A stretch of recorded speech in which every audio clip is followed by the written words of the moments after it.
Hi guys, welcome back. After a long time video చేస్తున్నాను because నా health బాగాలేదు. కొంచెం హెల్త్ ఇష్యూస్ వల్ల నేను వీడియోస్ చేయలేకపోయాను. సో ఈరోజు మన రెసిపీ వచ్చేసి అయితే చికెన్ పకోడీ టేస్టీగా క్రిస్పీగా, అలాగే చెయ్యరాని వాళ్ళు కూడా ఎంతో ఈజీగా చేసే విధంగా చేశానండి. సో ముందుగా చికెన్లో కొద్దిగా సాల్ట్ అయితే వేసి ఒక హాఫ్ అన్ అవర్ పక్కన పెట్టేసుకున్నాను.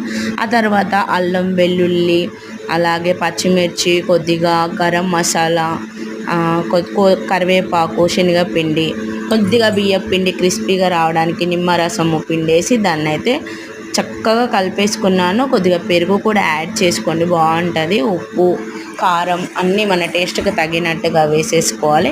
ఇలా వేసుకున్న తర్వాత దీన్ని ఒక 1 అవర్ దాకా ఫ్రిడ్జ్లో అయితే ఉంచేసుకొని చూపిస్తున్నాం కదా, ఆయిల్లో డీప్ ఫ్రై చేసుకుంటే చాలా టేస్టీగా క్రిస్పీగా ఆయిల్ ఫ్రీగా ఉండే చికెన్ పకోడీ అయితే రెడీ అయిపోయిందండి. ఖచ్చితంగా ట్రై